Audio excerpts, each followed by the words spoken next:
గణేష్ నిమజ్జనం ప్రశాంతంగా నిర్వహించేందుకు పకడ్బందీ చర్యలు తీసుకుంటున్నట్లు మెదక్ జిల్లా కలెక్టర్ రాహుల్ రాజ్ సోమవారం సాయంత్రం 6 గంటలకు విడుదల చేసిన ప్రకటనలో తెలిపారు. జిల్లా వ్యాప్తంగా 2975 వినాయక విగ్రహాలు ఉన్నాయని తెలిపారు.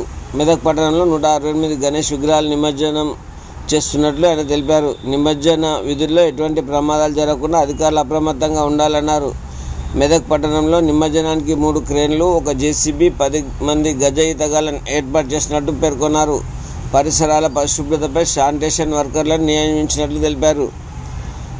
Medak RDO Ramadevi, municipal chairman Todnuru Chandrapal, municipal ఈ మహేష్ సంబంధిత అధికారులతో కలిసి మెదక్ కోంటూరు చెరువు దగ్గర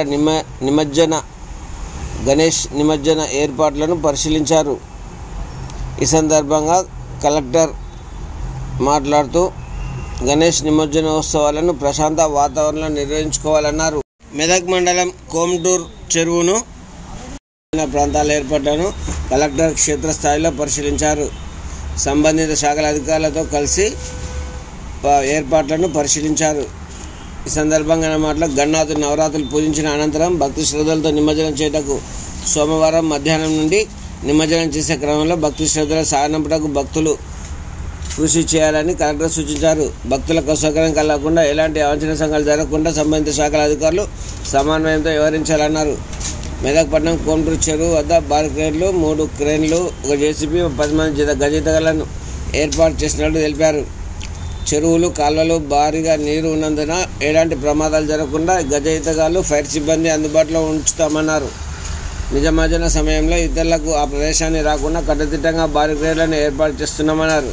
గణేష్ విగ్రహ నిమజ్జనానికి వివిధ శాఖల అధికారులు విధులు కేటాయించామని, వాహనాల రాకపోకలకు ఎటువంటి అంతరాయం లేకుండా చర్యలు తీసుకుంటున్నామన్నారు. నిమజ్జనానికి పోలీసు బందోబస్తుతో సహా అన్ని ఏర్పాట్లు చేయడం జరిగిందని, నిమజ్జన కార్యక్రమం ప్రశాంతంగా జరిగేలా ఉత్సవ కమిటీ సభ్యులు, గణేష్ మండల నిర్వాహకులు, ప్రజలు సహకరించాలని కలెక్టర్ కోరారు. గణేష్ నిమజ్జన సమయంలో శోభాయాత్రలో తీసుకోవాల్సిన జాగ్రత్తల గురించి వివరించారు.